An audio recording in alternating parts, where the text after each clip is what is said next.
welcome to Beauties and Beasties, the independent pest podcast of the UK.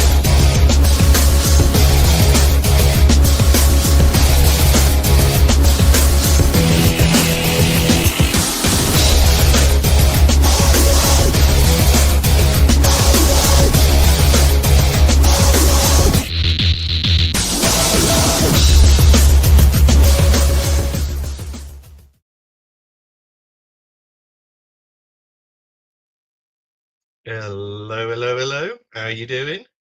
I'm okay, young man. How are you? I'm doing very well. I'd like to point out that Terry Ashley actually pre-jumped the start of the podcast by about 3 seconds. He he was so on the ball. He was actually before the ball. So well done. Evening, Terry. Evening, Wayne. Good to have on board, and Mandy as well. Absolutely, we've got lots of folks on tonight. I think we've got a bit of a stir for this one. It should be quite good. There we go. So, how are you doing, sir? Good. We had a very constructive meeting with crew. Oh, yes. We now know the parameters properly, ironed out some of the things that we are concerned about, and was really good. Understand exactly where we are. Is it where we wanted to be? Who cares? The truth is, we now know the parameters that we need to hit. It's more than achievable. So I think as an entity, the pest register is a happy place to be at the moment. First time in a little while, so that's good. And works went nuts with rats and drains, like nuts with rats and drains. Went to a really good one this afternoon. It was a big survey, and we found the entry point in the last foot of the last line we done. Well, I've done hundreds and hundreds of meters of surveying, and it's getting the end where you're thinking, fuck, we've missed something. And sure enough, last push, boom, there you go, right up into the founds. Happy days. How about you? Yeah, I've had a really good week, very productive week. Like I say, it's just, I found myself a little bit ahead of the curve with my work stuff. So I've been doing some other fun bits and bobs and side projects and getting to know some of the more global community a little bit more. So as you guys may or may not know, my job role's gone from being UK to global, and it means that actually I'm getting to see a lot more of how pest management is being done around the world, not just in the UK, around the world. And you look at places like Europe and it's relatively comparable. You look at North America and same game, different fish. But then you start looking further out towards Southeast Asia, Australia, South America, Africa, South Africa, and it all starts to really change. What is the drivers for pest management in those areas? Very different. There's a lot more vector control. There's a lot more emphasis on disease management. They do things very differently. Same animals, but very different sort of attitudes towards control, different attitudes to how to apply the products. It's what you say? Do they nuke them? Sometimes yes, sometimes no. It's a huge range. It's very easy to sort of try and pigeonhole it, but actually it's so diverse, and there's so much that we can learn from them, and equally there's absolutely so much that our industry can teach everyone else. So for me, as I'm sure you're all aware, who loves to learn, is absolute sort of sponge when it comes to all of this stuff. For me, this is great. I just get to sort of peek behind the wizard's curtain, so to speak, just to see what's going on the other side. So Steve says, do you think we're behind them? In some respects, yeah, some of the things we do, we're a bit stuck in our ways. In other respects, the UK's attitude towards self-stewardship, towards environmental management is light years ahead from a lot of other territories out there. But that's not to say anyone's better or worse. Everyone has honed their pest management to specifically deal with the pests and the environments that they find themselves in. It's very hard to sort of talk about pest management from a UK point of view when we don't have to deal with mosquitoes in tropical environments. It's very different. I haven't got that close into the minutiae, Jason. I wouldn't know if magpies in Australia are protected. But there we go. And yes, there's all of these things. So for me, it's been a really interesting week of just self-led learning and doing things like that. But there we go. How do you feel? Well, you weren't with us last week, were you? You were off gallivanting. Watched it? You left it to. No. Well, I was and I wasn't. I watched it in the house. I just hadn't spent because I've been finished off the house, and I haven't spent as much time with the kids and what have you as I wanted to. So I thought, if I'm honest with you, I thought you and Hugh would be better hosts and interviewers of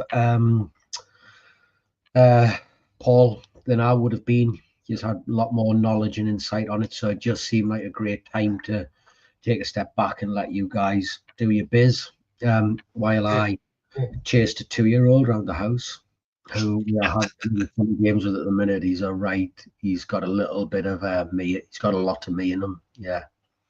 Oh no! Oh, challenging. No. Yeah. He threw some chocolate. 2-year-old. He threw some chocolate on the floor, and I tried to make him pick it up, and he just point blank refused. No. So I made him stand. Yeah, it's a lovely shirt, isn't it? Made him stand in the outside until he decided to pick the chocolate up. That was the deal. Do what you want after you pick the chocolate up, but you're not doing anything to pick the chocolate up.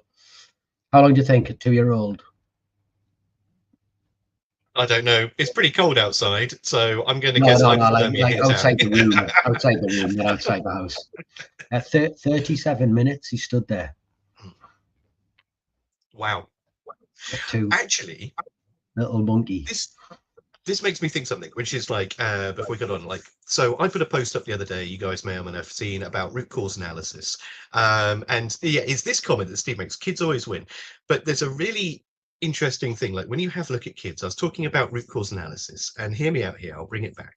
And I was saying the 5 whys. And Jasmine from Photolec, who we've interviewed before, said, my kids always win at that game, asking why and why and why and why again. And I said, actually, that's a pretty good analogy, because if you think about it, kids don't have preconceptions. How do kids learn about things? They just ask why. They don't have any sort of like hang-ups. They don't have any preconceptions. They just ask why. And actually, in as adults, we really fall into this trap where we sit there and we say, I know the answer to this, so I'm not going to ask why. We make assumptions, like with your drain, as you're just mentioning there. I know, I'm fairly certain where I know it's going to be. And there was this really excellent study, which I'll tell you before we kick off properly tonight, where they took a whole load of kids and their parents, and they put them on hovercraft, you know, these sort of like blast round a field, 1-person hovercraft type things. And they tried to get them to do a figure of 8.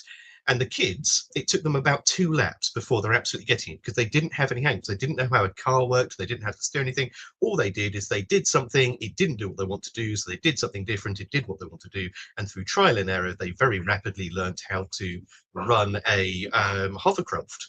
But the adults could not get it. They couldn't get it into their heads at all. It took them dozens and dozens of attempts to even marginally get their way around this figure 8 shape, because they had preconceptions. I think there's a lot we can learn from that sort of like viewpoint, which is drop the preconceptions. We're dealing with a lot of unknowns a lot of the time.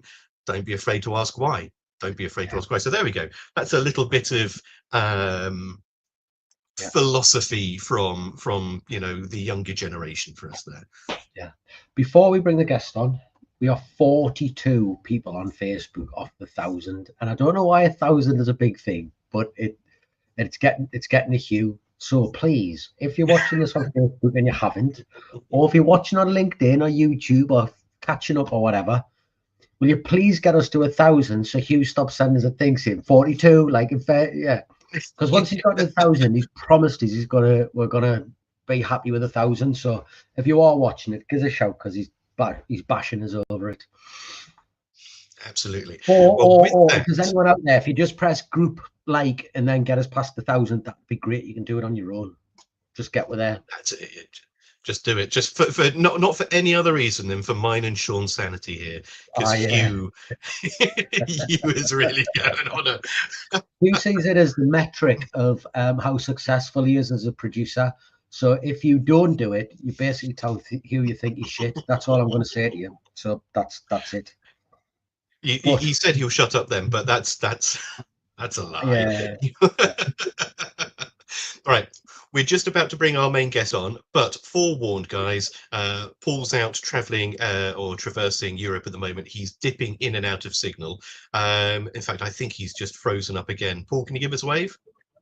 Yeah, he's frozen up again. So we'll just have a bit of a chatter, but we're about to bring Paul on so people gentleman can have a on. look at him. So everyone, he's not even coming on now. He's actually frozen. Oh, I got it. Oh, he's gone. Oh, he's gone. He'll be come back. It's gone. To be fair, So, I think I hit remove by accident. Yeah. Oh, hang on. Here he is. Is he coming? Is he coming? That's There Paul, he is. everyone. Hello, Paul. Yeah.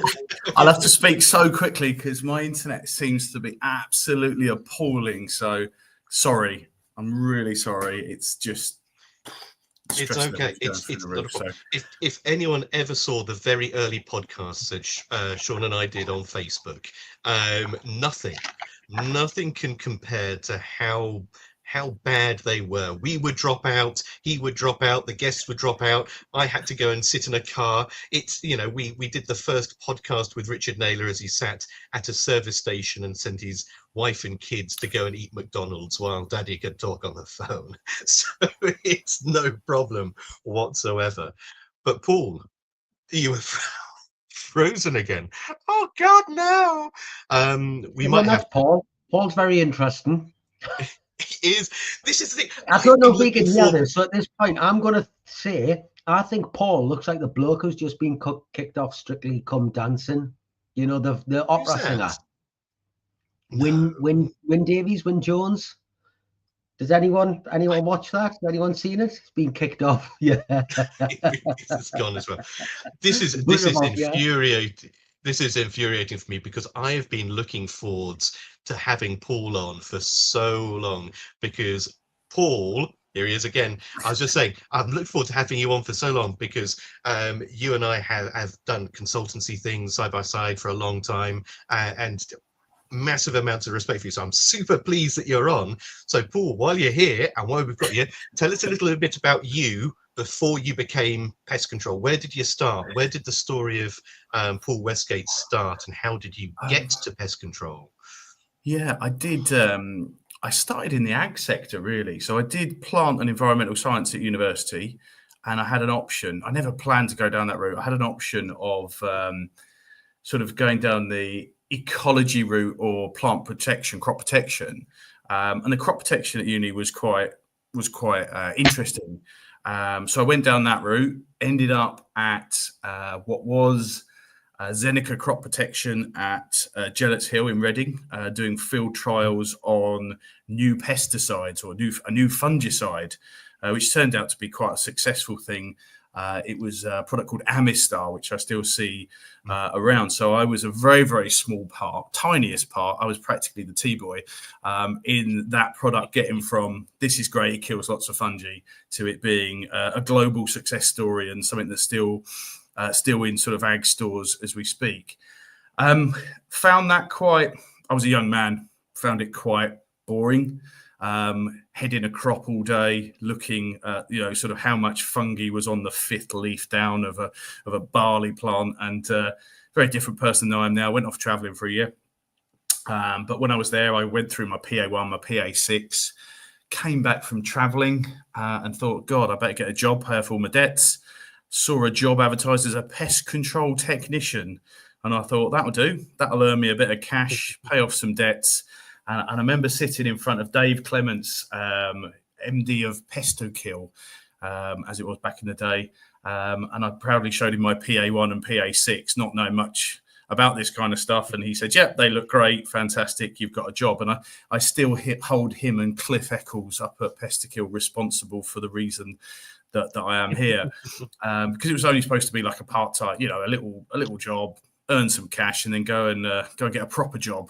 23 years later, I'm still looking for a proper job. If anyone knows of any that are going, but I just fell in love with it. Do you know what I mean? I love being with people, but I love being on my own. So I kind of quite like the mix that gives us. I quite like traveling around, meeting new people, seeing new things. I get bored quite easily if I'm in the same space for a long period of time. I just found it just ticked all of those boxes. And yeah, insects are my thing, as you will know, Alex. You know, a cliffhanger. So yeah, So I'm I'm ready to sure talk it's about insects on here because they're fucking boring. no, insects are not boring. Insects are amazing. Like, I will die on that hill. Insects are fascinating. But it's interesting to hear Paul came out of Gillett's Hill, because actually a lot of the names in our industry actually started in Zeneca. Well, it would have been ICI Zeneca, then Syngenta. Alan Buckle, of course, he was ICI Zeneca, then Syngenta, and he did some time down at Gillett's Hill. Paul there, obviously, and then my father, he was also in that sphere as well. So it's interesting to see. I was with someone else from there, the guy from Syngenta now, Richard. Yeah, Richard Mosley. Wasn't he AstraZeneca and all that lot as well? He was, but he was also Bayer for a long time, and then briefly Envu, Okay. and he BPCA for a while as well was Richard. We're just saying, Paul, how it's interesting that a lot of the bigger names in our industry all came out of well, not all came out of, but came out of institutes like Gillett's Hill, like ICI Zeneca. It seems to have been a real breeding ground for some of those names to come out of. I mean, I wasn't there for a huge amount of time, and I was sort of stuck at the top end of, you know, out in the field, out in the. We basically grew the crops and then tested the chemical on the crops to get efficacy data and that kind of stuff. So I was kind of mostly up in the at the field station there. They had like some polytunnels where we grew cucumbers and things like that. And I was particularly involved with like the vines and the top fruit. So I was sort of away from the proper scientists, away from the people who sort of were doing some proper stuff, and I was at the top end there.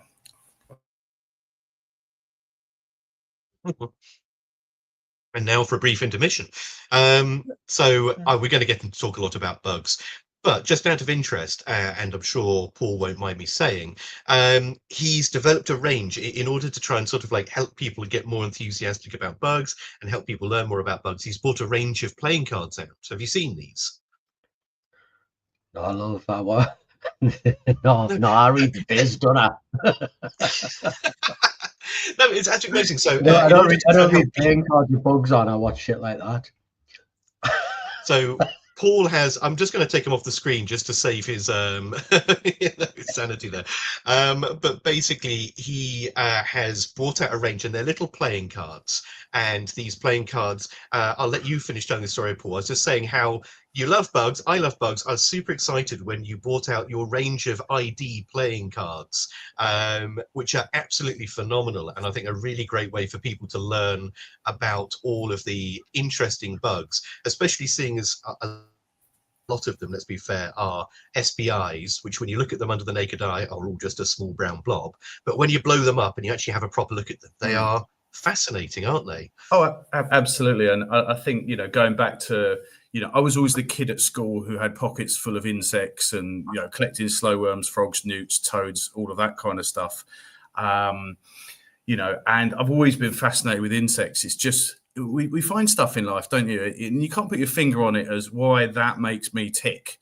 You know, some people it's Formula One, some people it's football, some people it's insects, some people it's, you know, building shelves and things like that. Whatever it is in life, you kind of get this thing. And for me, it's just been insects. And I'm incredibly grateful and lucky to be in a job where I get paid a few coins to look for and talk about insects. I mean, it's not the dream. You know, the dream is to, yes, it is.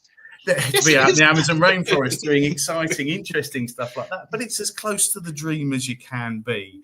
So, you know, I'm just lucky. I'm just really lucky that I've found something that, you know, that I enjoy. You know, I think it's a fantastic industry, a fantastic job. You know, some great people in the sector, and I'm just very lucky that, you know, if enough coins get thrown in my pot for me to exist, not to pay for a decent broadband, but exist. And you know, I don't feel like I work. You know, and I think a lot of people I speak to, I know we've had conversations, Alex, in the past. It's not work, really, is it? You know, here we are on a Friday evening. I'll Do you know what finish it that is? sentence It's chatting time. away. It's the time. They're only giving them so much time. I'm sure it's been. I think that's the same time period between him getting cut off every time he talks. It's what happens when you go to It is shit a bit. countries with shit broadband, innit? Stop at home, folks. Yeah, just to let people know that Paul, he's not ringing in from home. He's done us a huge favour. He's out doing some site surveys out in Germany at the moment for his company. So he's actually ringing in from his hotel room, and it seems as though the actual hotel broadband is not wanting to particularly play ball with him at the moment. But that's okay. We will talk in the gaps, and when he comes back on, we'll ask a question. But I know for a fact that recently, here we go, back again. Sorry, I'll let him apologies. Don't apologise. We've got a patter going, because what I'm doing is I'm lining everyone for a question, and as soon as you come back, I'm going to ask it. Sure. So I was just going to ask you with that. You recently just completed a master's, didn't you? That you're not just any old pesty anymore. You have some proper letters under your name. And you actually did a really interesting dissertation for it as well. Yeah, I did. When COVID hit, I kind of decided to go back to university just to see if where I was on the I don't know, the cleverness scale, if that's the right word.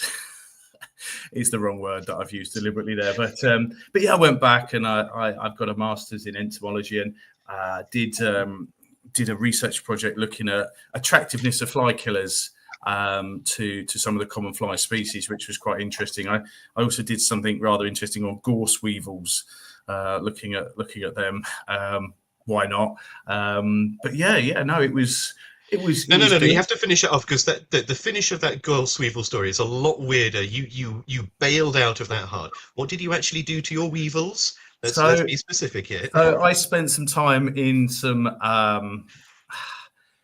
gorse covered countryside, whacking bushes, collecting weevils in the middle of January, with a lot of strange people sort of asking me, what are you doing? What the hell are you doing?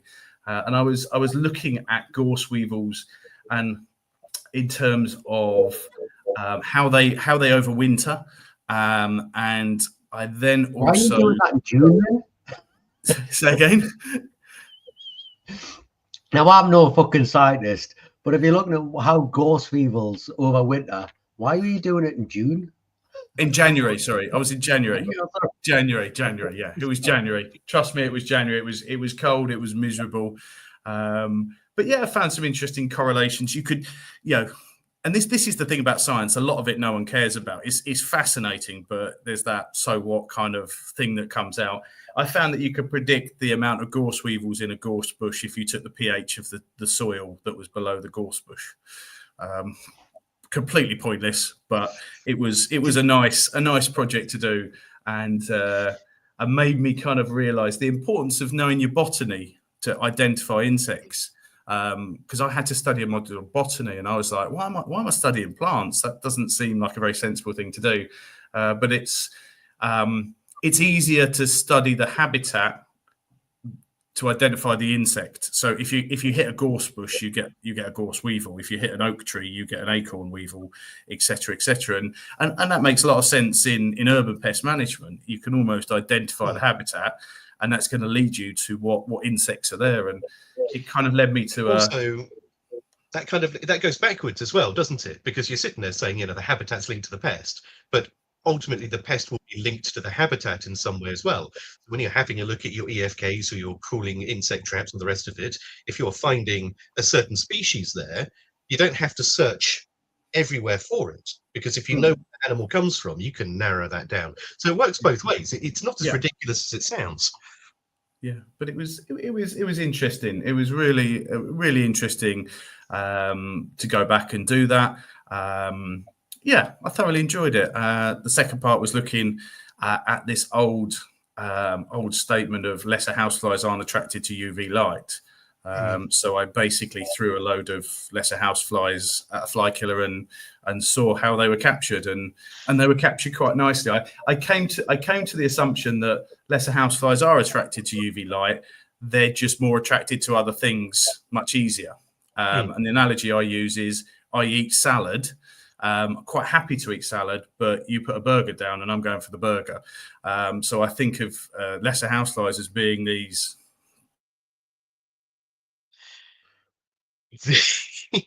these kids with short attention spans and not enough money in the It's Wi-Fi definitely the meter. time. It's definitely the time. You're only giving them so long. Definitely He the needs time. to put an extra 50 It pence is. in the meter, doesn't He does absolutely need an extra 50 pence a meter. Now, the interesting thing that he did not tell you, and I will throw him under the bus for this, is in order to try and determine the species of a lot of these weevils, he spent a lot of time soaking the weevils, dissecting them, and presenting their genitalia. So if you ever are in a field biology meeting or a roadshow with Paul, then there he is again. Paul, I was just explaining how you were telling the sexes between your weevils and how you have quite the collection of mounted weevil penis going on there. That's correct, isn't it?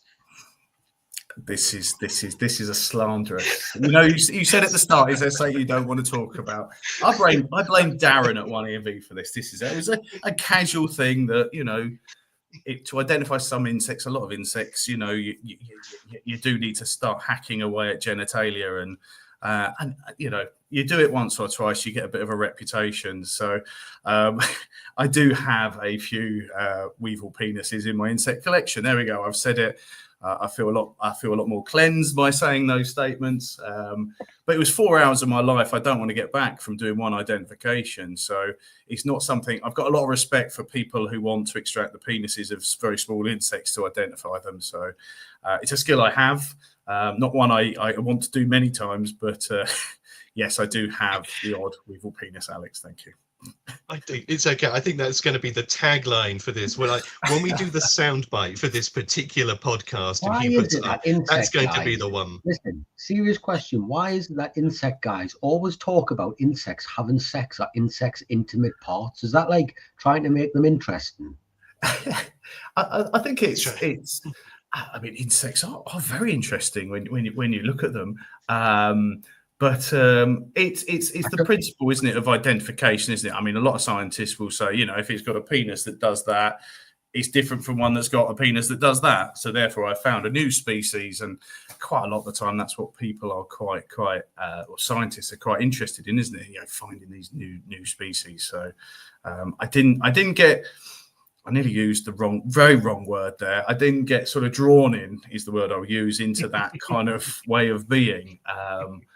But yeah, it's a miserable job to do, because obviously you've got to get a male, and you don't know if it's a male until you start hacking away. And if you think about the particular insect I did was a rice weevil, and we probably all know how small a rice weevil is. And you know, you sort of crack open the weevil and find out it's a female, and you've just wasted 30 minutes of your life. You do that 3 times in a row, and you're starting to question your life decisions. So I feel you here. I did a study many years ago to measure the penetration of certain insecticides through the spiracles. Told you would do it. I told you to do it. Are you going to talk about it? Oh, hang on a second. Were you going to say that again? I was measuring the penetration. I was measuring what? I thought you were going to say you were measuring the penetration of a particular insect, not of an insecticide.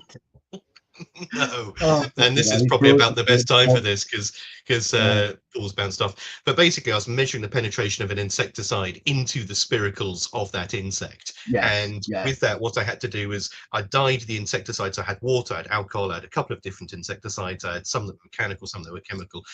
Put a dye in them, dipped the insect into them, held it there for a couple of seconds, took it out, euthanized the insect, and then had to basically dissect the insect and look under a microscope to see how far that liquid had penetrated into the spiracles. And I got some really fascinating photos, but in order to make sure that it wasn't just a one-off, I was having to sort of like do it 2 or 3 times per species per day. So I just ended up a mountain of decapitated cockroaches. So Paul, you're back. Quite glad to drop out at that point, to be honest. Yeah, to drop out. Yeah, that was it. So explain to us why you're in Germany, because this is part of your, you have your own consultancy, a very successful one now, and you travel all over the world. So why is it that you are, if you can tell us, out in Germany battling the broadband? I'm just supporting the food business out here. So I come out here on a monthly basis, just help. Yeah. Yeah, listen, I'm going to go back to it because I took Lindsay, the secretary, to a kill germ breakfast morning thing. Mhm. And when we left, I said to her, "What did you think of that?" And she went, "If I'm honest with you, it was a little bit weird how excited that guy got talking about bed bugs raping each other." Oh, was that Melvin? No, it was Dr. Matt. Yeah. Yeah. Oh, Matt. I'd say that wasn't a slander on Melvin. I know that Melvin and Yeah. both Matt are Yeah. very enthusiastic Yeah. entomologists, so it's going to be one or the other. No, we were talking about bedbug penises there. That's what you missed, Paul. So No. yes, What is it? back to Traumatic your. insemination. Traumatic insemination. Yeah. Sorry, I'm out here just sort of supporting the food business, doing a bit of coaching with the pest controllers, help managing their IPM approach. So it's been a bit of a mixed day for me. I've been with a pest controller this morning, doing some on-site coaching. I've been with the site. They're looking to build a new part of the site. So we're talking about building design.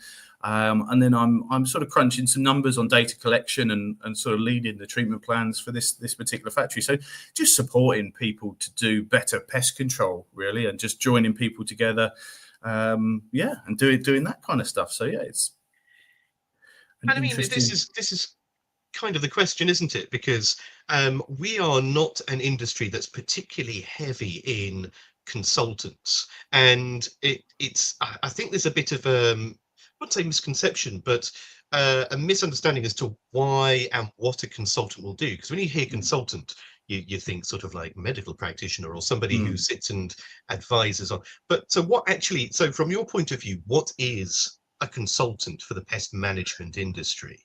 What is it that entails?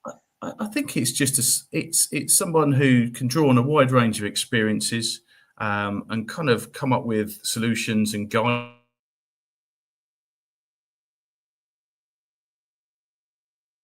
Yes. Hang on, folks. Hang on. He's building up to it. Oh, no, he's gone. He's gone. He's gone. I really feel for him because his blood pressure has got to be, so high up at the moment. I feel that Martin is leading us into a I feel like there's a punchline coming there. So folks, see if anyone knows the answer to this. What other insect sacrifices their trousers for sex?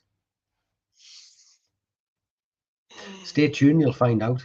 Stay tuned, we'll find out in a minute. But have you ever employed the services of a pest management consultant, Sean, or thought about it? I've got to be honest with you, I don't get it. I'm going to say something very controversial here. I feel like it's a fucking ego stroke. Like, really? Whenever they're there, like when I listen to Paul, I understand why they do it, and I understand that there is money to be made on the right jobs. But I just like if your pest controller isn't good enough to deal with the pest control on your site, you need a new pest controller. You don't need a consultant. Do you know what I mean? I would agree and disagree because sometimes you need that informal, impartial, independent advice before. Because if you're a large company, so two reasons here. Number one, you may be looking for a tender, you may be wanting to go out for tender, but you don't necessarily know the questions that you want to ask. What does good look like? What's a good pest controller? Alternatively, you want someone to be able to audit your sites, which is what Paul's doing at the moment, and you want that audit to be fully independent. Yeah, I get that if it's an audit, but an audit is ticking boxes in it. Is this done to this standard? Which I get that, but that's an audit. I like when it comes to consultancy work. Like, if your pest controller is not capable of dealing with the jobs that you have, then you need a new pest controller. Do you not? So, Paul, just to bring you back up to speed, Sean and I were discussing, what is the need for a consultant? He's gone again. For what is the need for a consultant in our industry? Now, I would follow that up with saying that there's many aspects that you can take with it. So consultants, number one, they may deliver training. Okay, so they'll deliver training to pest management companies, or deliver training to, let's say, other industries, food tech industries, which is what Paul's doing at the moment, X, Y, and Z. So you take a consultant. I get that bit. Yeah, that's fine. Training, get it, Okay. Then off the back of that, you might have people who are developing novel projects. They want to bring something to market. Maybe they work. So there are a couple of smart IoT solutions, for example. They're doing things in another industry. They want to come into this industry. They want to understand how this industry works, operates, behaves, and so they need to understand that. So you don't speak to a pest manager because they're going to have an unnecessary bias, but you do speak to a consultant because they're independent. And then you have that final aspect, which is support, are they independent where, though? Are they independent? yes. Are you sure? Because at the end of the day, yeah. So, Paul, when you do your support, when you do your consultancy, because you are independent, how do you ensure that your advice is independent, that you're free from bias, and you're given the right advice? I think, I set Veritas up, and the word Veritas means truth. And, I'm very much of, this is what we found. This is where I think we should go. And it's a very collaborative thing. I certainly don't walk into sites and say, right, you're doing it all wrong. This is the way to do it. It's more, I see it more as an empowerment thing and a guidance thing. And I work with a lot of pest controllers who just need that bit of support. Going into a big food manufacturing facility that's got, say, for example, a cockroach issue, and really sort of being able to get to the bottom of it, or at least show some progress, is sometimes quite daunting and difficult. So, I mean, there's always bias, as you well know, with everything you do. But my job is to kind of provide the best advice for, managing the pest at the end of the day. And I like to think I do that to the best of my ability. So, yeah. You go in with a different mindset, and it's sometimes just a fresh pair of eyes, and companies and individuals, we get set in our ways of doing things. And as Alex, you were saying at the start, going around these different countries, seeing different things, seeing different approaches, sometimes you can walk in and you can say, actually, company X are doing this in this way for this job here. That might actually be a really good solution. So yeah, it is independent. Should company X not be dealing with that site then?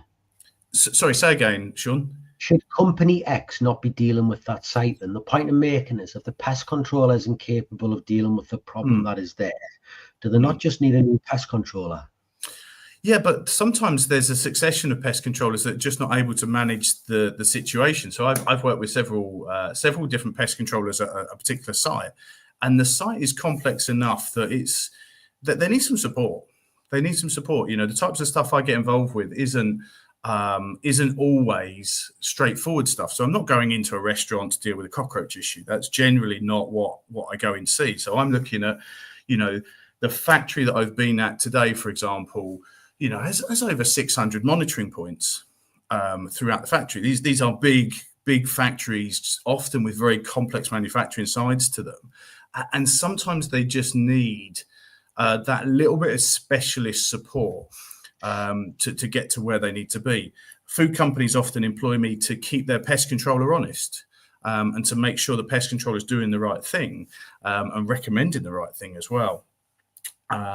So yeah, I think your standard pest control contracts, your pubs, clubs, restaurants, warehouses, and things like that. You're absolutely right. I think if the pest controller is not delivering, then a change of pest controller is sometimes the way that it needs to be. And sometimes people get me in to validate that. So I did a job very recently where the pest control company was performing appallingly.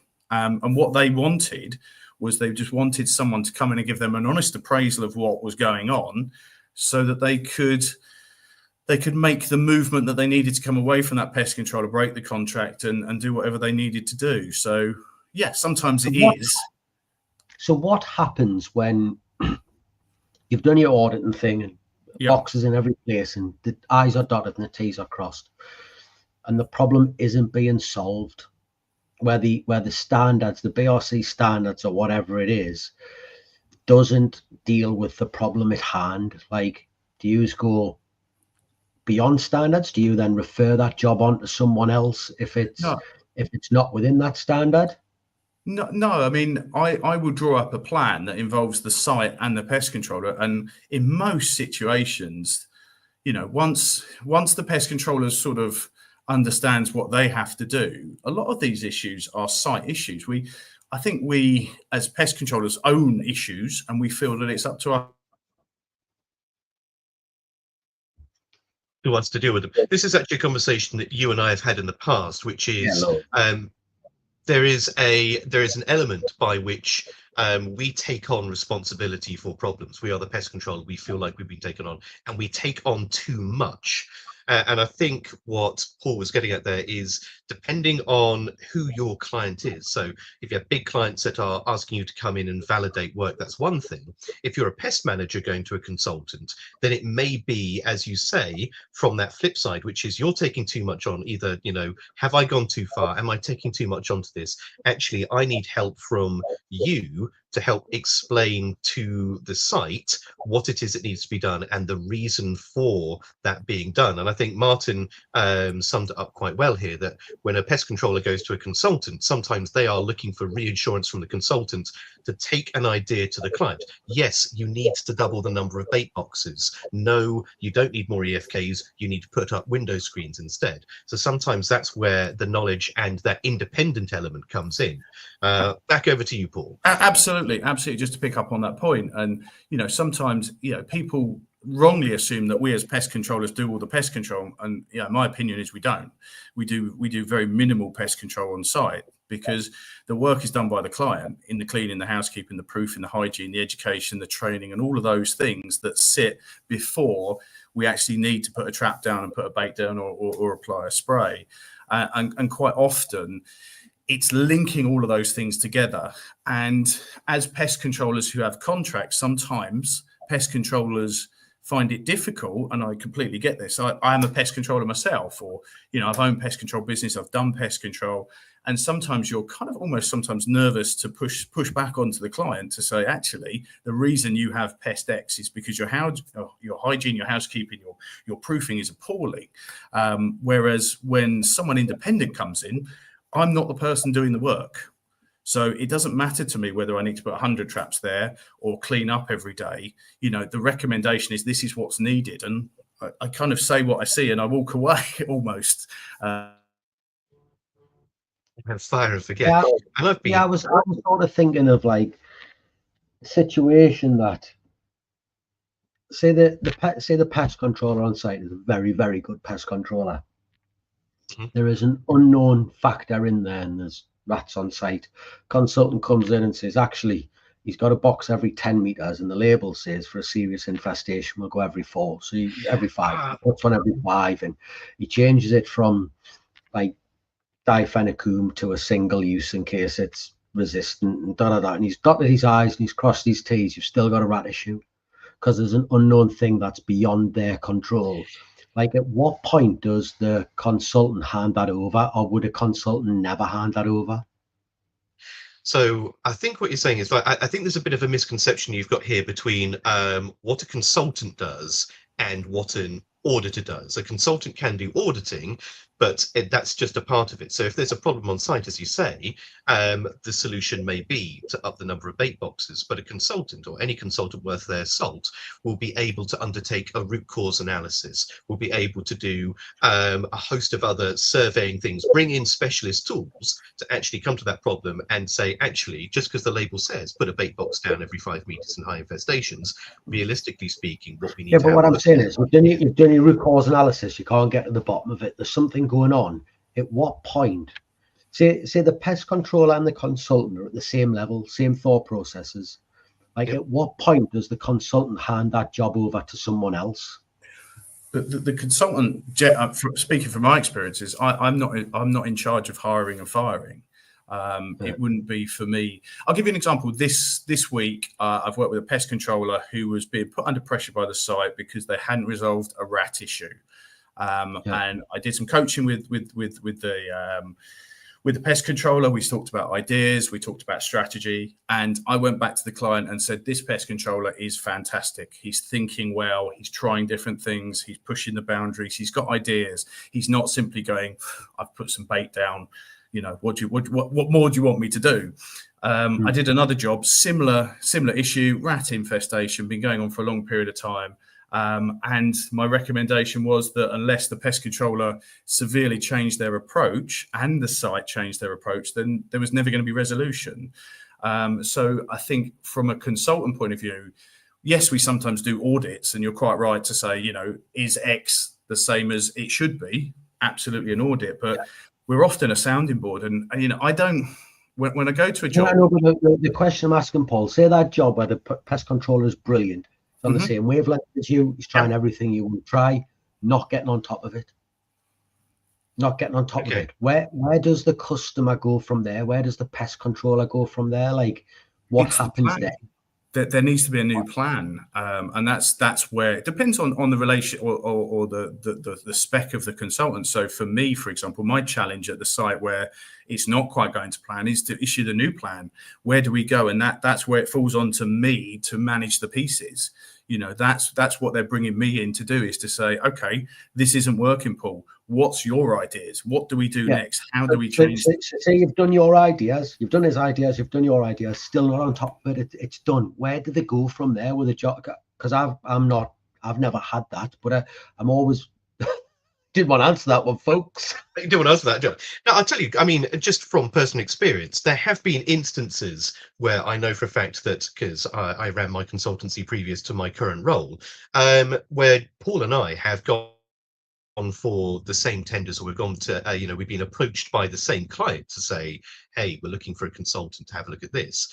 And if I know Paul's strengths, he's aware of my sort of like strengths and both of our weaknesses with that.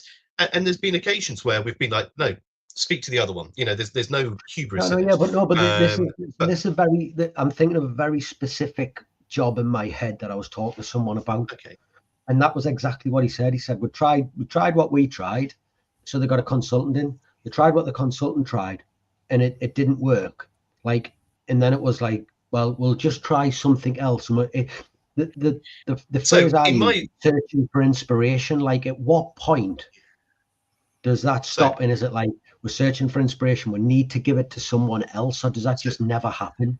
Yeah, I think that probably does happen. Sorry, Alex. I think that probably does happen to some degree, but good pest controllers are really important. And I think had the pest controller not been open to suggestions, trying new things, then that would move off to try someone else. But I think it is an option to change the pest control. If you genuinely believe that the pest control is not performing, then that would be a recommendation, of course. But my approach is very much to say, let's try this, let's go down this route, and it's a guided process rather than an enforced process.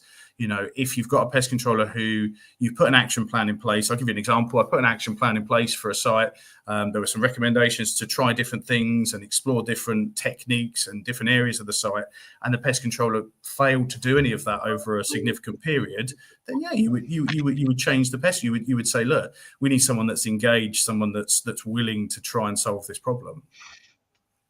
No, I know, but what I'm trying to get to is, so say for instance, prime example, Manchester United football ground. They've done the auditing, everything. They've got a box everywhere. It's to the standards that we want. Everything's done and dusted. Can't get on top of this mouse problem for whatever reason. Say they've had a field biologist in, they've had a consultant in, can't get on top of it. If you're the consultant that goes in, how long do they get to solve that problem?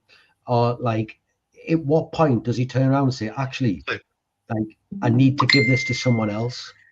So this is the point I was trying to make, which is a good consultant who's worth their salt will have good relationships with other consultants in the industry. And you'll be surprised as to how often either you're working on a job and you will, don't be afraid to ask your contemporaries. You can't know everything. Consultants try their level best to know a little bit more than the next person, but we're full aware, I'm fully aware, and I'm sure Paul may or may not agree with me, that you don't know everything about everything. And by knowing your limitations, you reach out to another consultant and say, look, I'm having an issue here, give me some inspiration.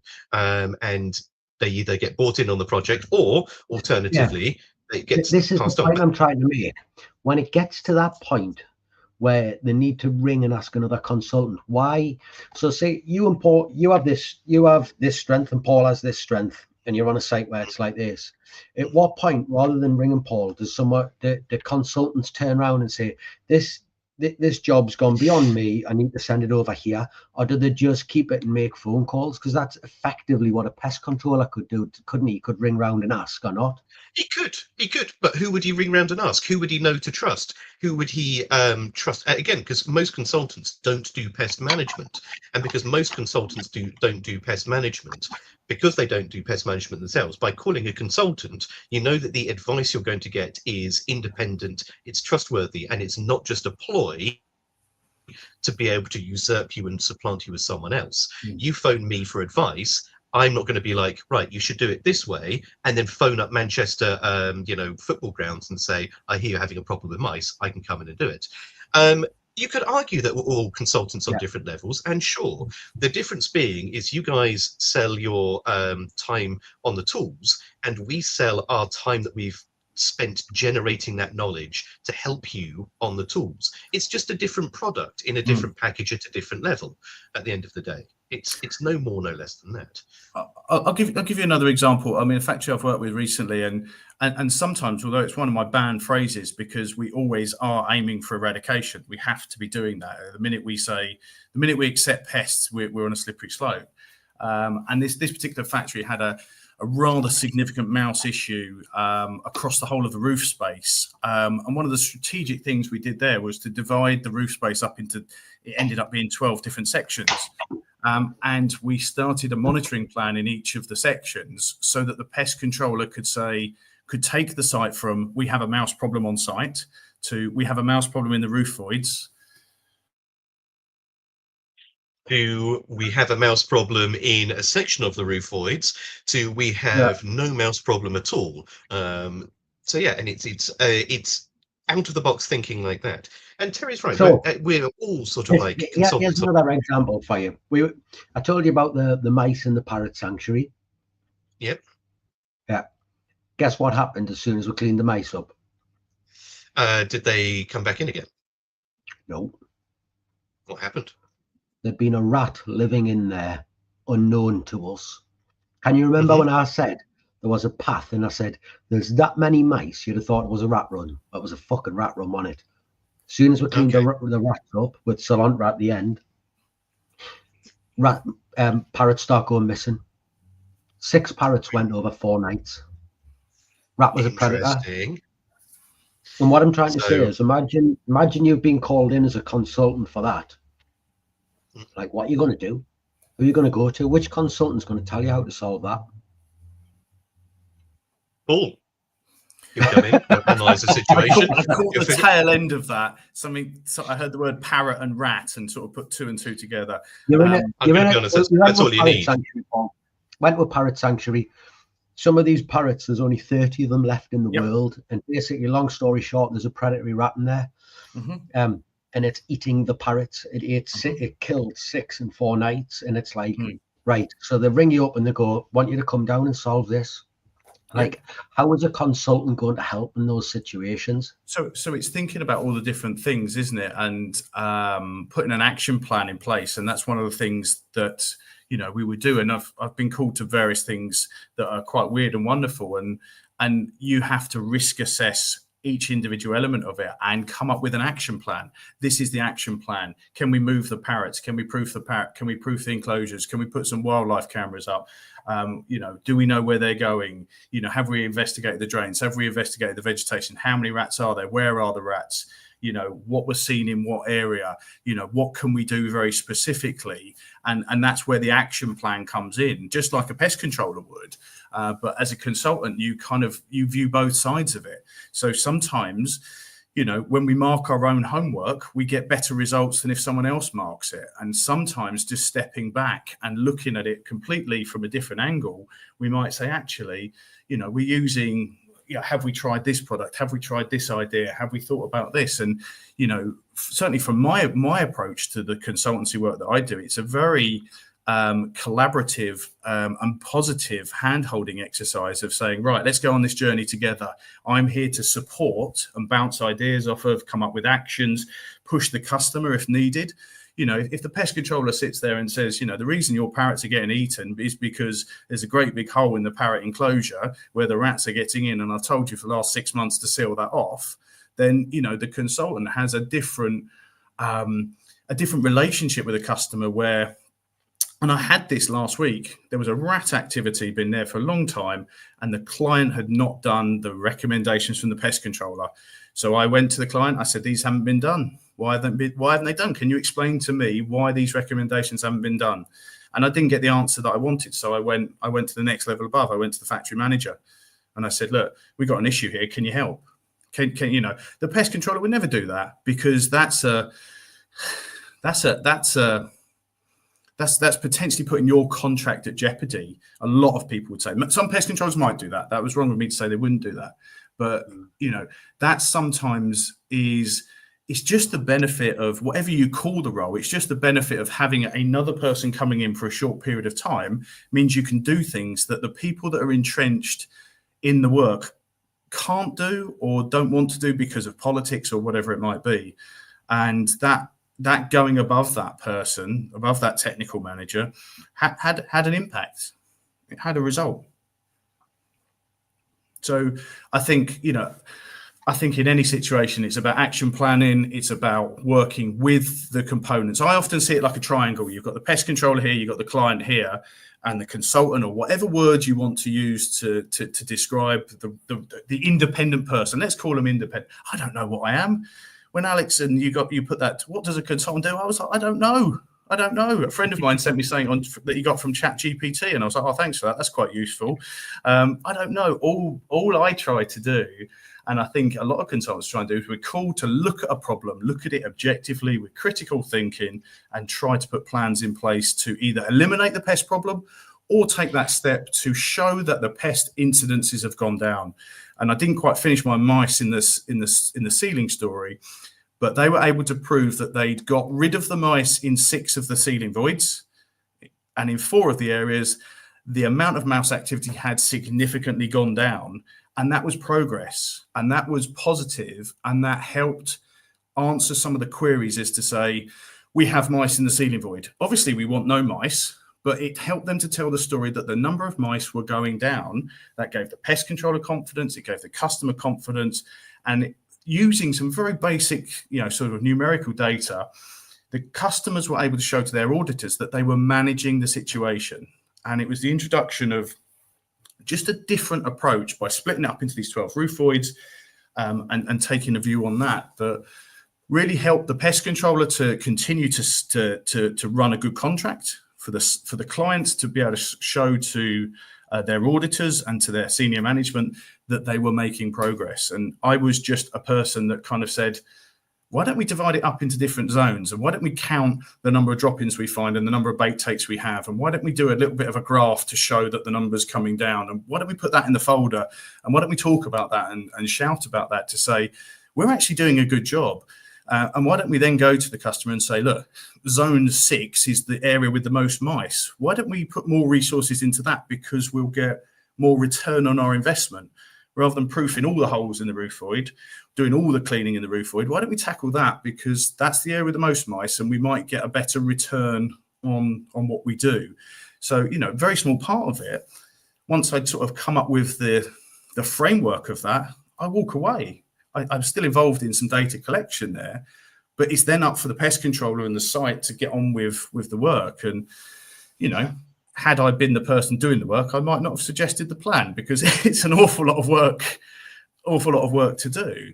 But that's where I really see the value in an independent person coming in just with a different idea, a different set of experiences, and helping to move us towards eradication. And you mentioned the Old Trafford thing. It might be that actually, which part of Old Trafford has the mice? You know, divide it up into sections and focus on different areas. Maybe we get different results in different areas. Maybe we want to put different levels of resource into different areas and just help sort of develop strategy. And I think sometimes, particularly in big food factories, we, as an industry, we're very data poor, and we sometimes lack a strategy. And I think, you know, some of these food factories will have, you know, you go to a flour mill, you'll have flour beetles till the dawn of time. So what's the point in controlling them? Done well there. Lasted a while, didn't he? He lasted a while, yeah. So I would have this because I can feel the next thing you're going to say is I had this The question conversation. about the rat though, did he? Do you know what I mean? Like, Yeah, it's yeah. eating them every night, and it's okay putting a plan together. Like, It's okay putting a camera in. It's okay doing all that shit. She wants to fuck her dead because it's eating parrots. That there's only 30 of them left in the world. Okay, so the point is like when you first took this project on, let's say, for example, when you first took this project on, you took that as a bit of a head scratcher. How did you come up with that strategy? Did you come up with it yourself, or did you phone around people and ask for advice? Truthfully, I knew as soon as we walked on what we're going to do. Like, I could see it. Okay, And this is the point let's say you've got people out there who can see how to solve this, and it's like if it falls outside of that, and this is my whole issue with it. Why is it okay for consultants to search for inspiration and put themselves in the same position as a pest controller, but not the pest controller? Either the pest controller isn't good enough and you need someone else, or like I get it, there's like a lot of big buzzwords and there's a lot of and I get it's reassurance for the customer and I get it keeps it and all that, but ultimately we want rid of the pests, don't we? Like, if you're in the same position at the end as you were at the start, then it's been unsuccessful, hasn't it, or not? Right. Let me just give you something. Like, my way of trying to explain this a little better is, have you heard of the two concepts? There's strategy and there's tactics, right? Strategy is what you want to do, and tactics is how you achieve that thing, right? And that's the difference between consultants and pest managers. He's gone. So a consultant will help you develop strategy. A pest manager will apply the tactics to that. And there's a fantastic quote by, the famous Sun Tzu, who said, strategy without tactics, it will be the slowest route to victory, where tactics without strategy will be the noise before defeat. The point being that you can solve some problems by understanding the situation as you stand in it, as you are there. But some situations require a much more holistic, a broader approach. They are the strategy that you need to employ. And sometimes you simply don't have the skill. You walked into that site, you have the skill to understand how to solve that problem. Had that been someone else, though, they may not have had those skills. So what are the options that they have? They either have to pass on that work to someone else, or they employ a consultant to help them develop that strategy in order to achieve success. So if you... I get everything that you're saying, and I absolutely agree with it up to the point. What I'm saying is, when it gets to the point of defeat, what happens then? As with anything, there's obviously an end of the line if a problem gets there. But I mean, Paul, have you ever had a situation where you have never been able, be given enough time and a resource to be able to solve that problem?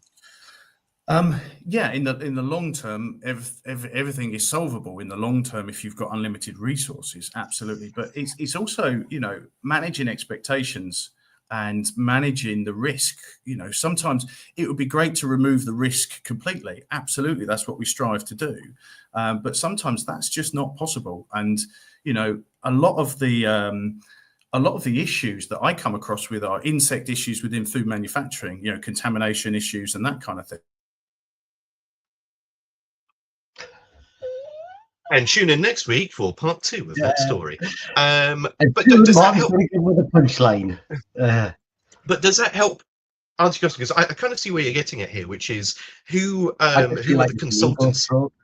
I just feel like it's an ego stroke, and some of the consultants I've seen couldn't trap a bag of sand. Do you know what I mean? Like at the start, that's different. It's true. It's absolutely. I'm not saying all of them, and I'm sure there's some very good consultants and field biologists and all that. Well, I know there is because I've met them, but I've also seen some of them who've done like a week's course. But you know as well as I do, there's lads out there who set themselves up as consultants who couldn't trap a bag of sand, and they'll come in and they'll write the best report in the world.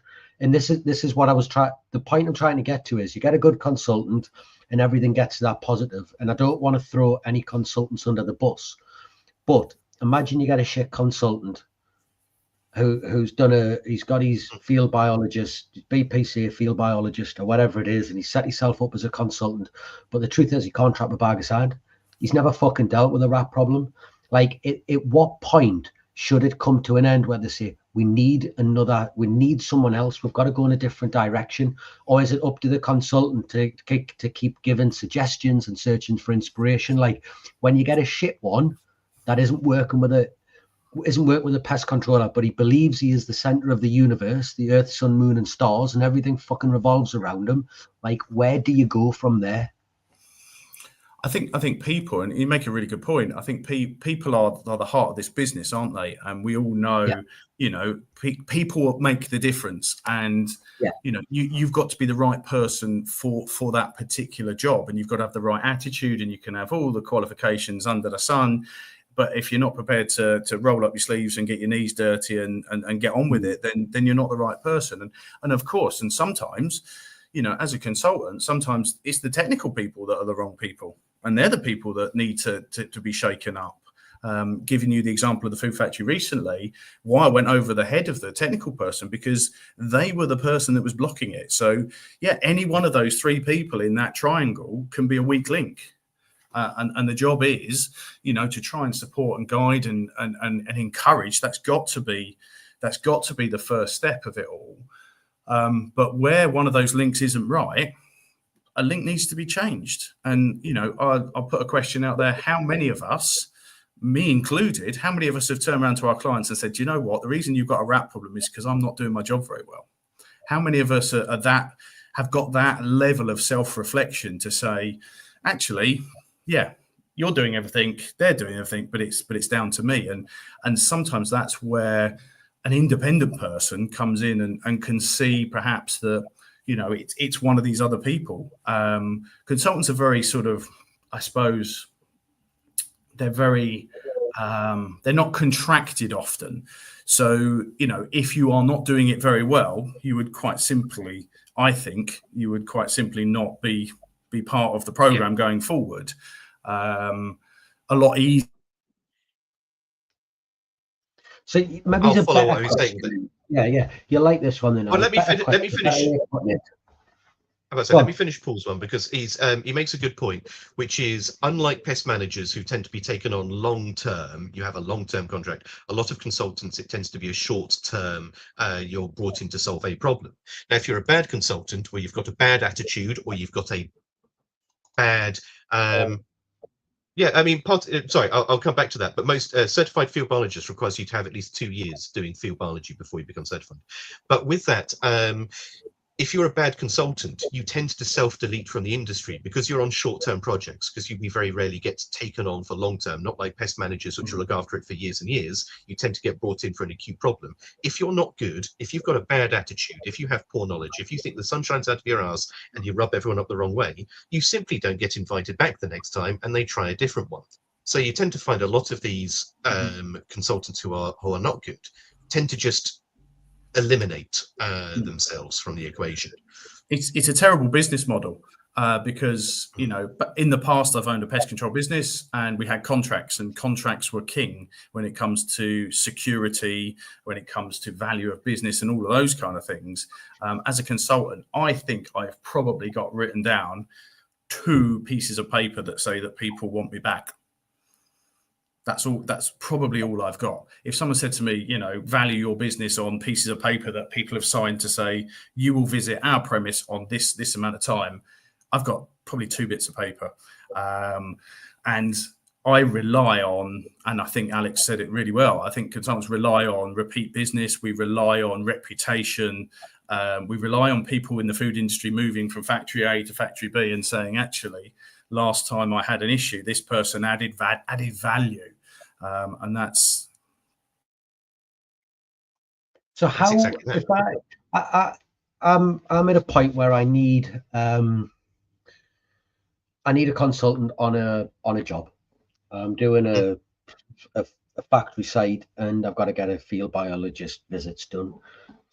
How do I differentiate between a good consultant and a bad consultant? What should I be looking for?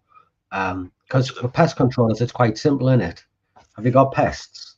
No. Then you've probably got a decent pest controller. Have you got pests? Yes.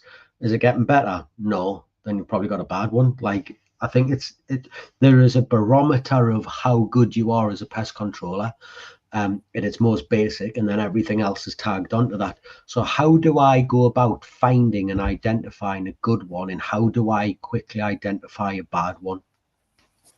The question is, Paul, is how do you, what does good look like when you're a consultant? If Sean was going to go and hire, he's picking between you and I, how would he make that decision as to who to go for? And I can't go and look. Yeah, I was just going to say, he's got much more hair than me. I'm not even going to go in that. I think it's about listening.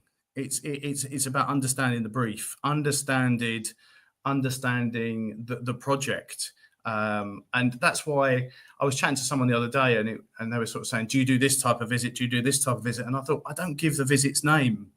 I sort of sit down in front of the customer and say, right, what do we want out of this?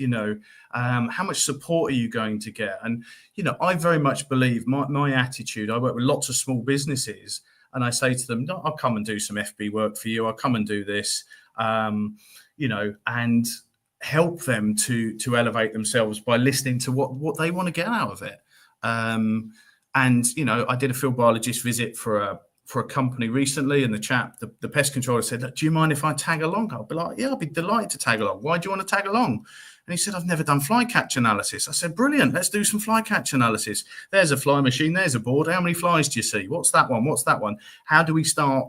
And by the end of it, he'd taken what in his mind was a very complicated, very difficult thing into something that he said, I can do this. So he walked away with it from a very positive experience. And I think a good consultant will listen to what the brief is, understand the project, and understand what steps are needed to ultimately, we all want the same thing. The food factory, the pest controller, the consultant, we all want the same thing, no pests.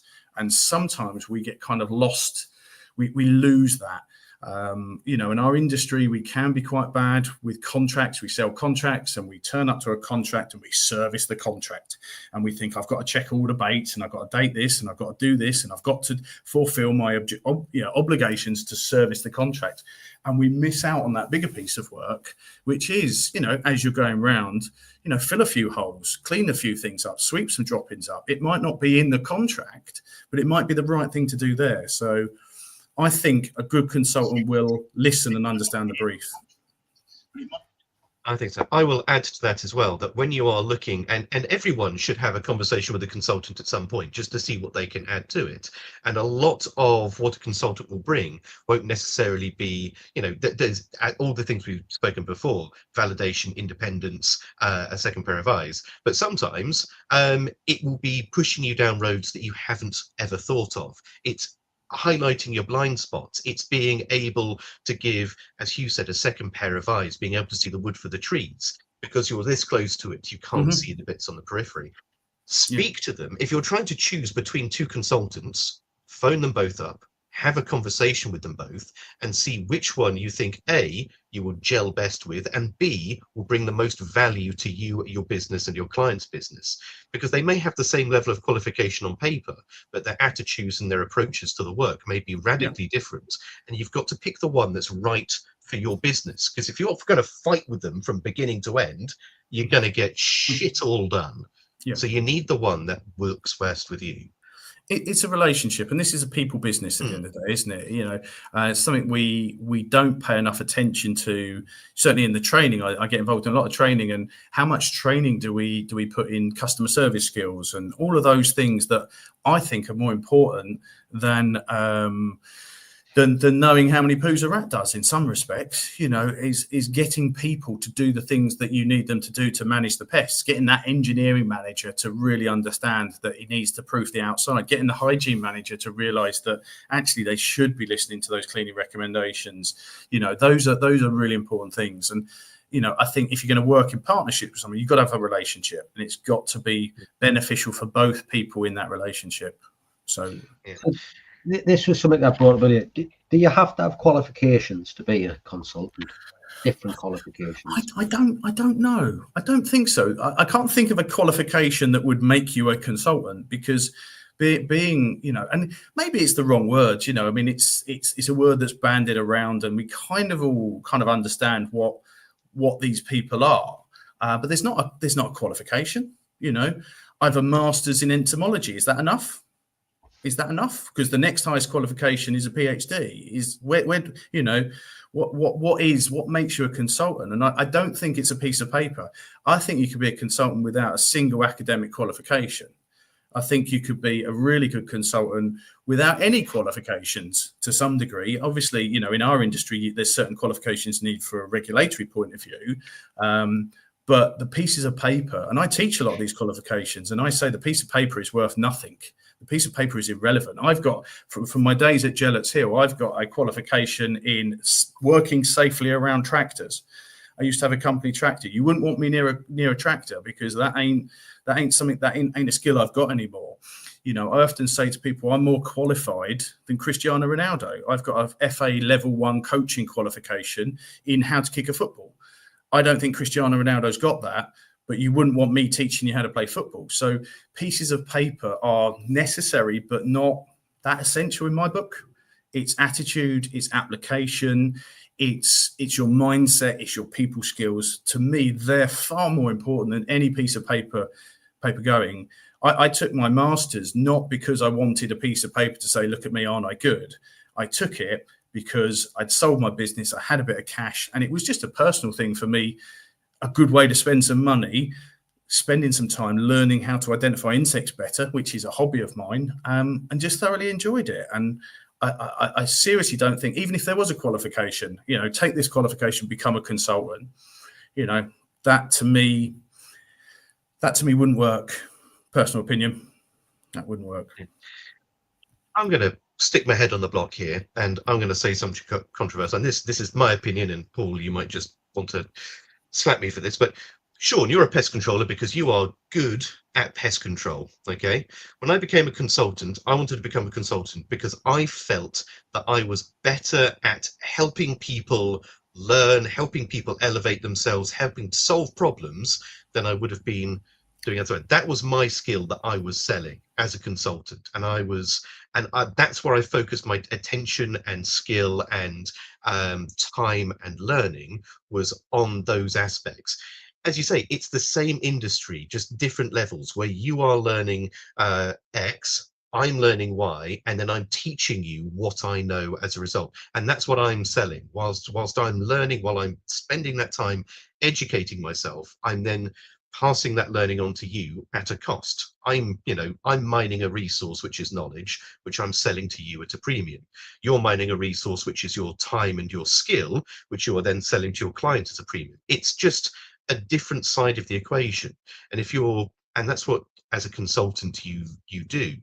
I was just saying, Paul, that as a consultant, you're selling your knowledge and your time, and your commodity is you spending that time generating that knowledge and broadening your horizons, so that the people that come to you don't have to spend a lot of time reading a lot of books and papers that they don't necessarily have to. Yeah, and you know, sorry for keep jumping in. It's just I keep getting half a conversation and I'm talking quickly so that I can finish a point. So apologies, but going back to a football analogy, you know, just because you are a good footballer doesn't mean you'll be a good manager. Let's take Wayne Rooney, probably one of the best footballers there's ever been. Doesn't necessarily make him the best manager.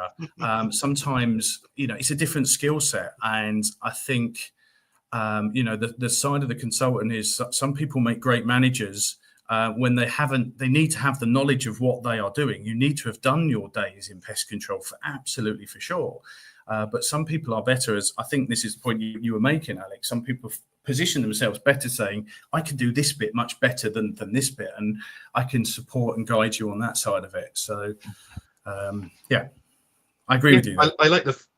I like the football manager analogy, because, you know, you look at Sven-Göran Eriksson, or whoever it was, you know, took England to the Euro finals. You wouldn't have put him anywhere near the pitch, you know, not then, not 10 years before that. But he was able to manage that team and to direct them and to coach them into a position that allowed them to do well in the Euros. Yeah, and I think there's a lot of parallels there, isn't there? And Sean, you were talking about when's the time to switch people out, or when's the time to work with them and coach them. If you go back to a football analogy, you might have a player that you think, actually, I can work with this person, but there comes a point in a football manager's career where they say, actually, that person should move on. So there's a lot of parallels there. And whilst as as an independent person, you're not directly responsible for the management of individuals. I can't tell a pest controller what to do. I can't tell a factory owner what to do. That's I'm not a direct line manager for these people, but I can put those ideas down.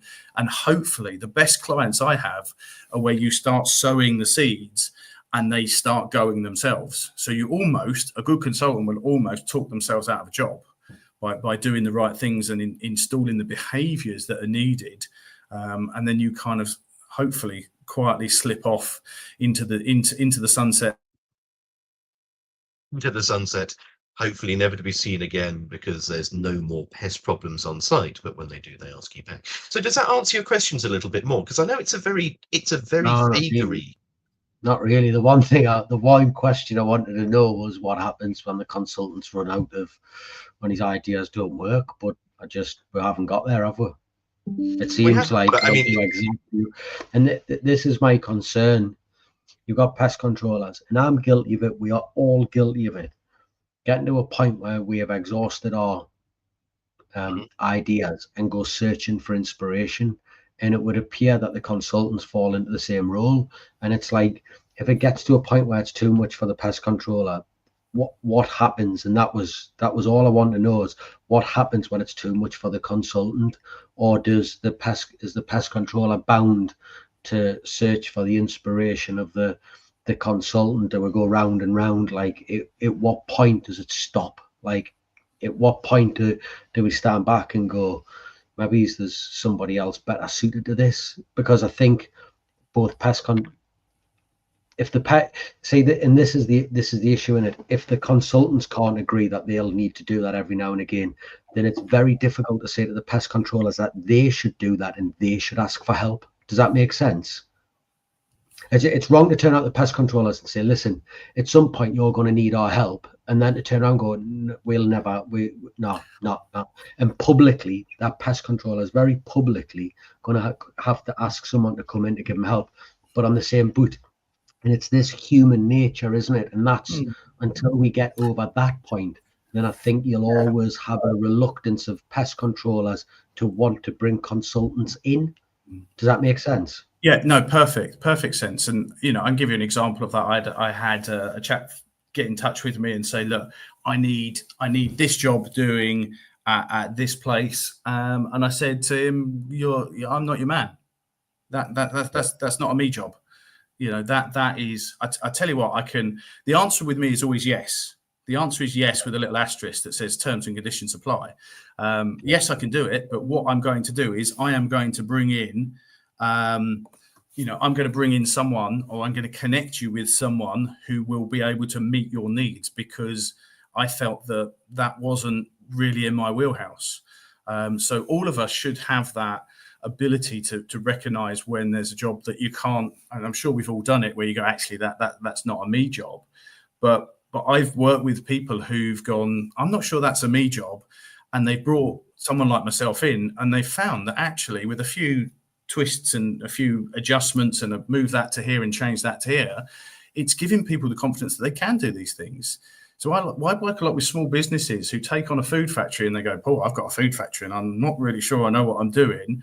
And I say, come along, let me come along, and let's move that to there, change that to there, add that bit of paper there, approach it like this, and together we get them to a position. And I've got several people now who've taken their business into the food industry when previously they wouldn't have done that. So I think, yes, there are some jobs that you need to move yourself on from. And a consultant is no different than your average pest controller in that respects.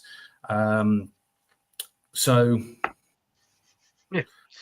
And one of the things I said before, and whilst you were offline a little while ago, is I said that there have been situations before where I've had, when I was doing my consulting, where I had phone calls come in and I knew I was not the person to do that. And I'd say, what you need to do, phone this chap Paul down the road, and he's got a better understanding of these animals, these situations. Far better looking than you. Far better. He's there we go. I've kicked him out. But you're right. There's a level of hubris when you get to the top of the tree. There is a fear that because you're at the top of the tree, so to speak, in the broadest terms, that if you can't trust the people above you to be able to be honest about their skills, then what can you do? And there has to be that element of trust, which is you have to trust that when they run out of ideas, they're going to turn around and say, that's me done. That's you've exhausted, you've tapped this well dry. You're going to have to go looking elsewhere, because the fear is if they don't say that and they just basically keep on keeping on. But that's the same with anyone, and of course, in any industry, from any problem, level. isn't it? Because if they keep on keeping on, they're not making a rod for their own back. They're making a rod for the technician's back, who has to keep going through this, and he's getting frustrated and it goes wrong. But anyways, I think we've dwelled on that. We're nearly there. I've got one last question for you, which I think is going to be the one that you'll hate fucking answering. Is it, why have you got such a poor internet connection? No. It's, as a pest controller going to site, how do we monetize using a consultant? How do we use it for a business positive rather than anything else? Really good. Yeah. Excellent. So one of the requirements of some of the audit specifications states somewhere in there, it says something like which one? Shout them out. I think it's somewhere in BRC. It will say something along the lines of an annual survey by a pest control expert should be undertaken to review the efficacy and of the pest management plan that's in place. Now, we're very good at doing that with the customer. Are we good at doing it ourselves? Are we good at kind of doing that self-reflection, that self-review side of things? And that could be a really good thing to do, to say, I've got this guy in, he's going to perform in this particular incident, he's going to perform a quality assessment. Okay.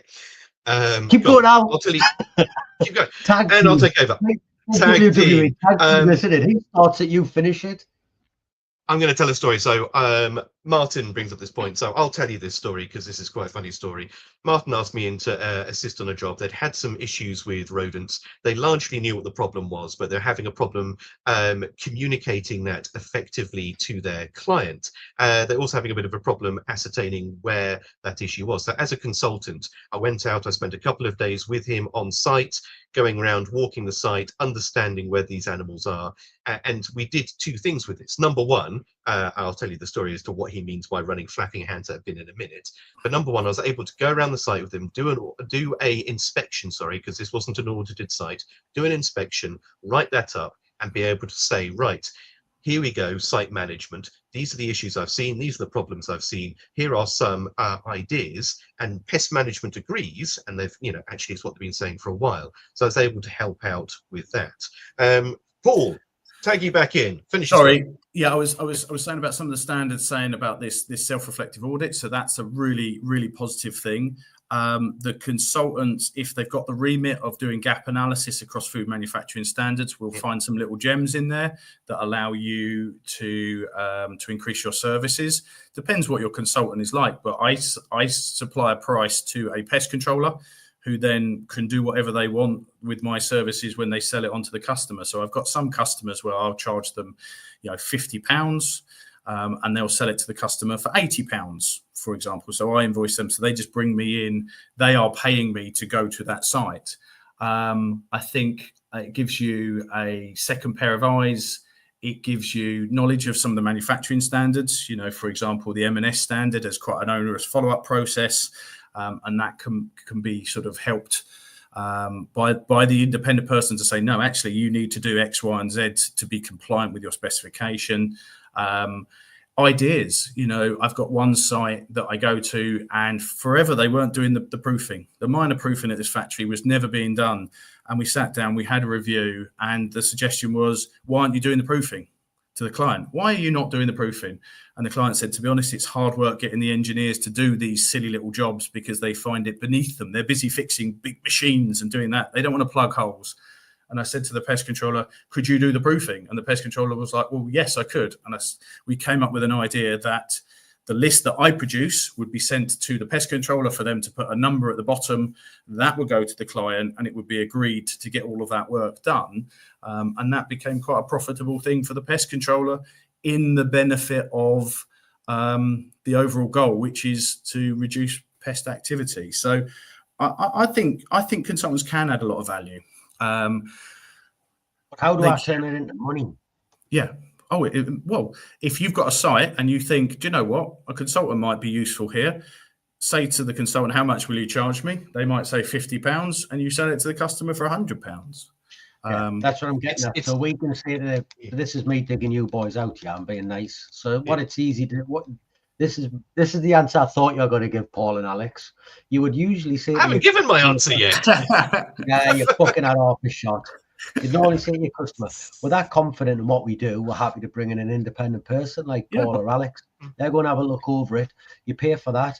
And it costs you this much, to bring this independent person in. But then at least and they'll go, yeah, great. Yeah, it's you can sell it.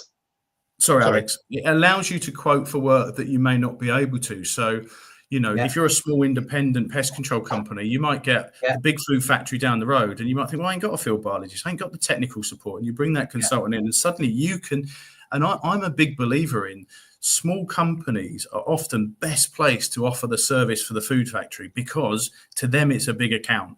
To them, it matters. If when I had my business, very small business, I had some big food factories. If they terminated, that was going to hurt me. And I cared a lot about them from a business point of view because they brought in significant amount of money. I've worked for big companies and not all big companies are like this. But if you lose a big contract, then it's just another big contract that we've lost. So I'll go somewhere else. So I think small companies are often really well placed to do that. They just sometimes, some people, not frightened is the wrong word, apprehensive about going into big food manufacturing because it is daunting. It can be daunting. You go in, you go, well, hang on, what can I do here? And knowing all the rules and regulations. So that's another way of adding that value. Sorry, Alex, I'll let you carry on. I would say view a consultant for three things. You use a consultant to upsell your business. We can do this and we can also provide this. Use them as a cross-sell for your business. We're already doing this, but we can add this onto the side as well to support our business. And use it as an assurance both to yourself and your customer that what you're doing is right and that you will maintain that contract. It's almost a little bit like an insurance policy in a way. You're employing a consultant to make sure that you retain that contract, which to you is worth a third of your annual income. Okay, you spend a little to save a lot. You use that consultant to upsell your services. You use them to basically bring in other work from other sites. You use a consultant as you would do any other tool in that respect. So upsell, cross-sell and assure, that would be my three buzzwords for that. And then the other thing is, for anyone who is small and hasn't done any of them contracts and is thinking about it, do not be scared at putting in the price of your consultant with a sensible markup on. Those firms that are paying for that, they want a quality service and they thoroughly know that they are going to have to pay for that. The big firms who are doing that work are charging that money for that job. So don't think because your consultant turns around to you and says it's 400 quid a day that it's going to price you out the ballpark. It's not. You've just got to be brave, haven't you? And the work will come. But don't sit there and shit your pants because you think you're going to have to charge 600, 700 quid a day to put this man on site. They are expecting that. They know they need them boxes ticked and they know they need that in order to sell millions of pounds of products. 700 quid to them to sell millions of pounds. They don't care. It's the smallest check they've signed that day, isn't it? It is. Just to add to that, sorry, Alec, before I disappear again into the ether, just to add to that, I've got a client who I do some work with on a regularish basis, and the reason they had me in is they had an incident that occurred, and the overall cost of that was just under £2 million. Yeah. Yeah. So what you say is exactly right, and sometimes people will sign things off. From a pest control point of view, the value we add is enormous, is absolutely enormous. And one other piece of advice to add to your excellent piece of advice there is to make sure that you account for all that you need to do in a food factory. Quite often we price up for 8 routines, 12 routines, but it's the follow-up visits, it's the paperwork visits, it's the hours you spend doing trend analysis. As a pest controller, they're the bits that we often aren't very good at pricing up. So make sure you look at the whole job and understand the specification that you're working to. Wouldn't that be a great lump of training from you two? And what's that? That's the Don't give us thinking suspense. about it. Yeah. Right, come on now. Stu, shout to her. Last 3 questions because if you put them on now, Paul's very quickly. Come on, Paul. Don't let us down. Paul's going to come on. Come on, Paul. Easy. Well, I'll put the come on, Paul. Come on, Paul. No, I think it's been a real shame that Paul's dipped in and out. Not for any other reason, and not to make him feel bad when he watches this back, but it's so obvious that Paul has so much knowledge and information and passion for this industry, and we've got it in an hour and a half of soundbites. So we absolutely must get him back on without a shadow of a doubt to elucidate his points in sound clips greater than 3 to 4 minutes long. But hopefully everyone that's listening to this has enjoyed it. Hopefully it's demystified a little bit the issues of a consultant and what they do. And I fully take on board your points, Sean, that there are some people out there, same as there are some pest managers out there, and there are some, just pick an industry, pick a profession, pick a level within that industry. There will be good ones and there'll be bad ones. And the fear is if you're going to spend £600 a day, you want someone who's good. You don't want someone that's going to be absolute dog turds. So yeah, my big bit of advice is talk to them. Find the one that works with you. Find the one that works not just with you, but for you at the end of the day, because that will be the one where we go. I don't think he's coming back. I think he's looked at that and said, you know what, boys, I am done. I'm done. Done with it. I'm done. We'll give him another couple of minutes because he might just genuinely be heading back on again. I'll check my phone and make sure he's not sent me a message along the lines of, that's it, I'm done, I'm off for a pint. But yeah, there we go. I mean, how's your attitude towards consultants? Has it changed? Do you feel more invigorated? I think picking a good one is quite simple. I think you've got to look and see if he thinks he's the center of the universe. Oh, here he comes. Get him on. Here he is. Do last 3 questions quick before we lose them. Come on. three questions. We'll get them in before you're gone. So, have you enjoyed your time on the podcast, Paul? Yes. Excellent stuff. Give us a. Sorry, you go, Sean. Yeah. Give us a shameless plug, young man. Veritas Pest Consultancy are amazing, and you should definitely always contact us if you've got any pest issues.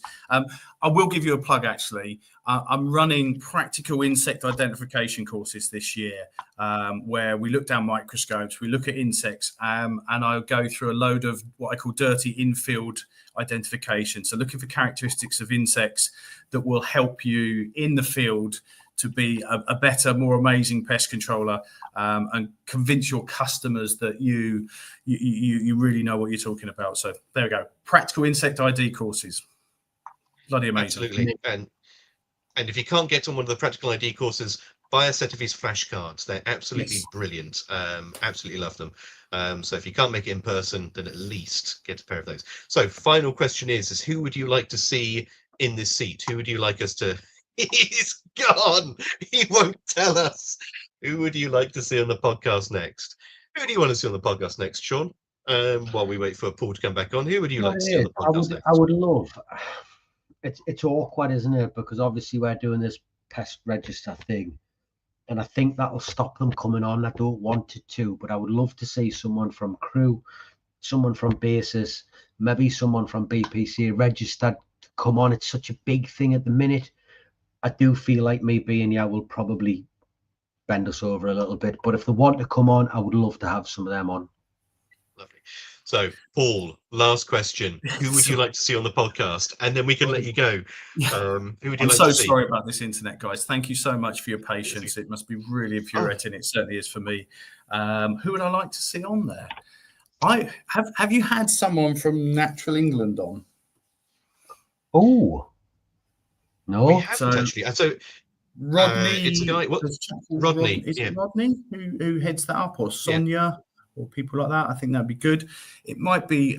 I heard some interesting stuff. I haven't really got my head around it up in Scotland about Nature Scot and the use of the future use of spring traps. That might be an interesting one. To get someone because the spring traps came in through the glue board band, didn't they? They kind of slid in. Muriband type thing. So that would be really interesting. Maybe someone from a food company. who deals with a pest controller, someone who, there's lots of really good people in food who know their pests and are really involved with it. And maybe, someone like that giving a completely different, I don't know if you've had these people on, so I'm just sort of giving this. No, it's okay. Who was that lady from Softy that for many years did all of the organisation? She was lovely. Is it Karen? Yeah. Karen Best. She's still very much involved. There's a Softy event coming up on the 11th of March, I think, in Northampton, where they're bringing a lot of pest control folk together and food people together to talk about sort of current trends in food and pest. But yeah, someone who actually. With that, I think that's us done for the evening. Lots of love for Paul tonight. Like I say, he's mortally embarrassed by the fact that he's been bouncing on and off. But for me, this has been an absolute dream because I've wanted to have Paul on. Tell you what I like about him. He's very approachable. Oh, absolutely. Yeah. And if you get him with a pint in his hand, he'll set the world to rights with you until you try and sort of like sneak off to bed. So with that, I think that's us done. Next week, we have some pest managers on, but we'll let you know that, we'll put a post out about that down the week, won't we? So For us, that's us goodbye. And Paul, I can just see you back in the background there. Don't disappear off, mate. We'll catch you just after the credits roll. So we'll see you guys all later. Bye. Thank you for listening to the Beauties and Beasties podcast.